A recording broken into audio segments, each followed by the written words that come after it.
Hello, love, golden light, pure emptiness, and the experience of all that is to you and your loved ones.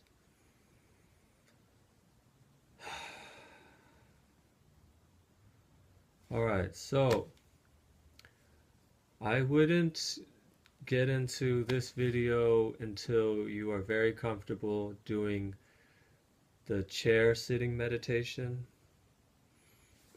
And to be specific, you should be sitting in a chair meditating or a couch without your back leaning back and getting support. I want you to be working on extending your torso up without, sitting in a chair, but without leaning back on the chair. And, so that you can get used to not getting support and um, exercising all of the muscles in your torso, shoulders, and learning how to be still relaxed yet having your spine upright. So if you're not comfortable doing it in a chair without getting back support, then go back to video 2 and then come back later to this video. I don't know, it's up to you, but I would say at least be consistently doing, about 15 minutes or so comfortably. Alright, so anyways, for those that have moved on and are ready to do the official meditation, sitting meditation in a pose, the easiest one that's, probably the ones that I would say that most people should be doing is what I'm doing now. It's called Burmese pose. So all you do is bring one foot in. First of all, I'm sitting on this. This is actually not really that high. It could be a little higher, but it's a meditation pillow. Okay. Once again, your hips should be your hips should be higher than your knees. Okay. So then you bring in your right heel, put it right in the middle as close as you can to your butthole. And then you bring in the other foot, heel up on the ground, okay?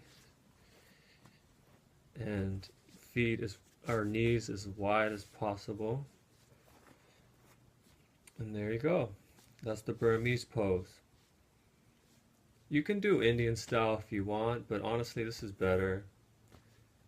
Indian style isn't the best, especially for longer periods of time.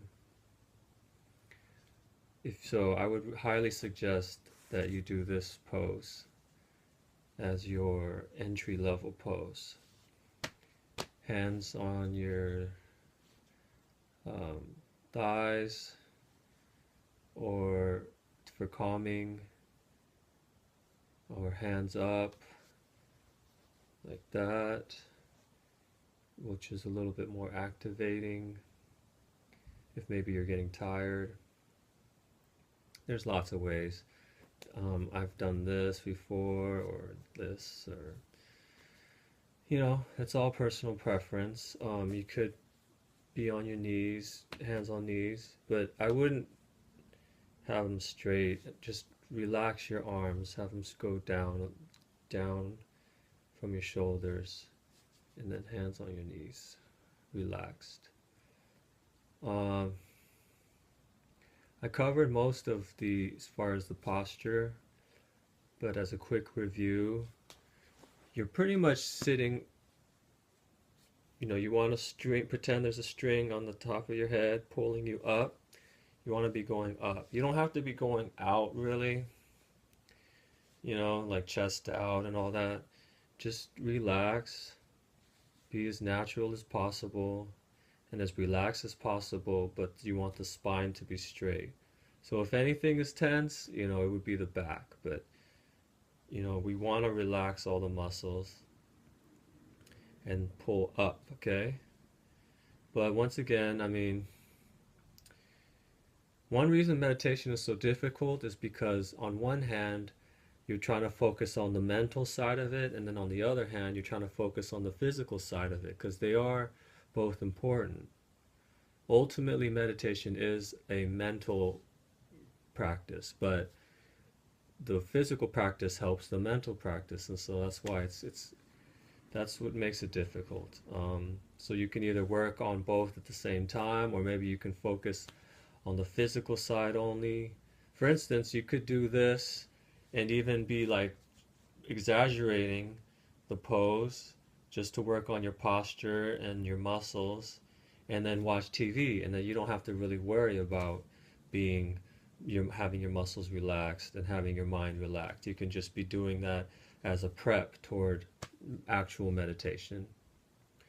But then on the other hand, of course, it's a mental thing. So you're going to want to just relax your muscles, relax your mind, and then let whatever thoughts and feelings come up without judgment, and just see them and then move on, and just try to be as um, well, of course, ultimately you want to have no thoughts, but you're going to have thoughts and feelings, and you just be non-judgmental. That's the main thing. And just be totally objective. And you want to put your intention, I've heard someone say put the intention in the sacral below the belly button, or in the hands if you put the hands here, or down here actually more. Um, but um, I like to put it in my solar plexus. Um, so it's up to you, but yeah, I would put the intention either in the sacral or the solar plexus, and just try to relax. Like, okay, and then back, real quick review.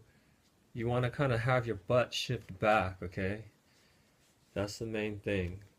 So that you're pretty much sitting up with your butt kind of back.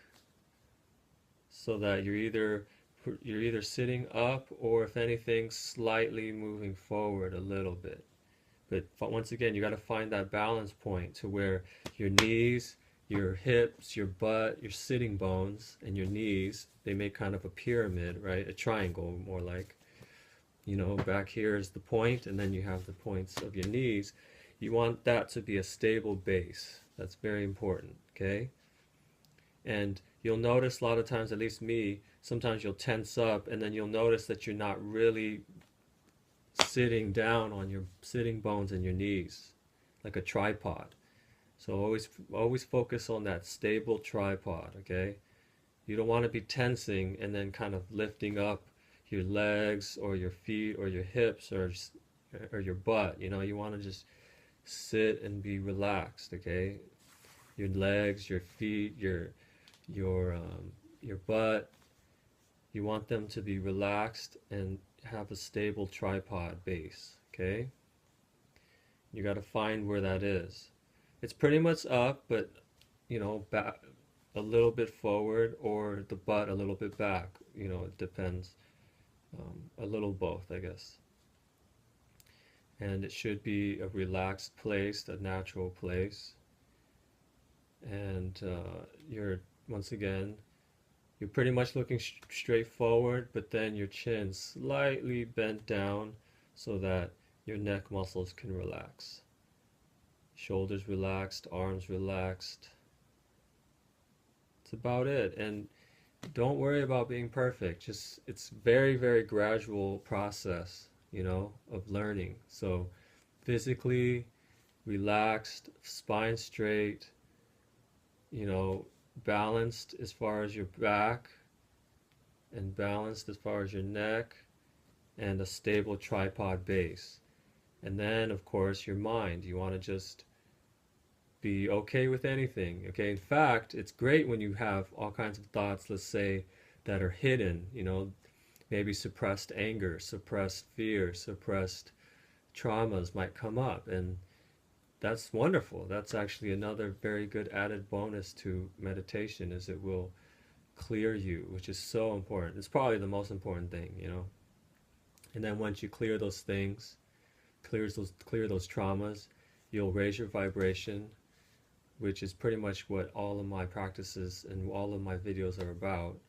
It's about getting ready for this ascension. So you got to clear those traumas, you got to forgive yourself and others, and that's meditation will help that. And then once you get through those things, then you'll get to a more quiet, no mind meditation. Now, after you get good at this position, you can do Siddhasana, which is this same thing, and this top heel is basically right in the center like before, and it's just up on the other leg, that's all. Okay, this leg, make sure that ankle's out of the way, or that foot's out of the way, so this knee can go down, and there you go. This is a really good pose. This is something that some yogis consider the best pose possible for meditation. So this is a wonderful one. Of course, the most common, famous and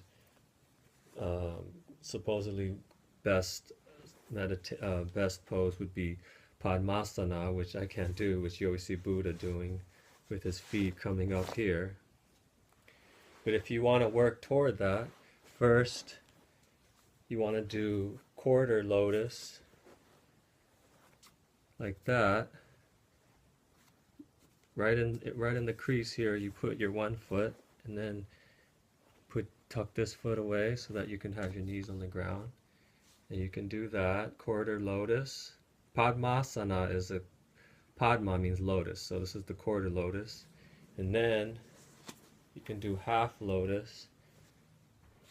I'm actually better doing it this way, but just to show you, there's half lotus. Tuck this leg way up. You gotta like move your whole body, tuck, and then you got half lotus. But actually, my guides were telling me to do it this way, so okay, it's half lotus, and then you can just work toward eventually doing full lotus with this leg up here. Okay, so yeah, generally speaking, having the left foot on top all the time, like for instance when you're doing the Siddhasana, tuck that foot in so your knee can hit the ground. You generally left foot, I would say, is the leg either up on here or the leg up on top, and I would say, yeah, it seems to be left for the female energy, so more calming. Alright, that's it. And if you want a little bit more other specifics on the posture, you can go back to video 2. I think I covered it a little bit more in detail.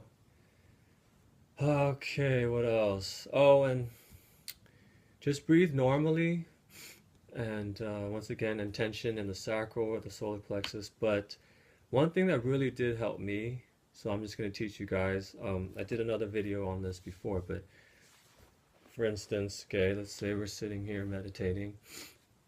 Try this. You could either, you can, you could even say a mantra in your mind. You can count your breaths. You could have maybe nature sounds in the background. Nothing more than that, though. Because I know it's really hard to be in silence. Be in silence throughout the day, every day. That'll help you prep for meditation. Once again, single-mindedness. When you're washing a dish, focus on the dish, put it away. Focus on the next dish, put it away. These are things that'll prep you so that meditation won't be so grueling, because you'll be kind of prepping your mind. So, yoga, qigong, tai chi, all these things will help.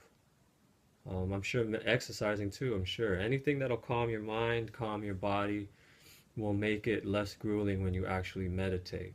So do these other things to prep if meditation is really difficult for you.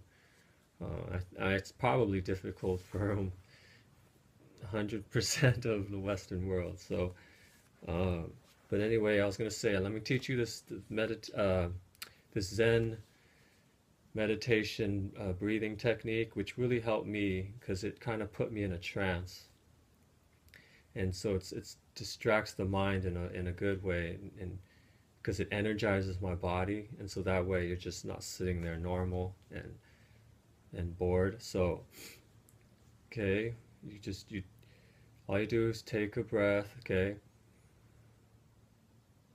and then very slowly. I mean, in fact, try to stall, like hold your breath and don't even start, and then slowly exhale out of your nose. Oh yeah, and breathing, meditation and breathing generally, it's always through your nose. Okay? Exhale slowly until your stomach crunches in all the way.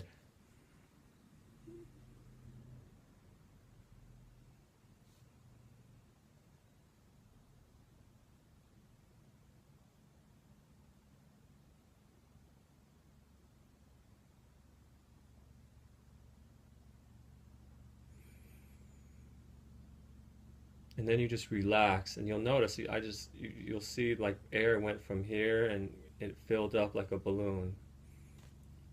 And you just keep doing that, and then just wait for a second, and then very slowly exhale out your nose.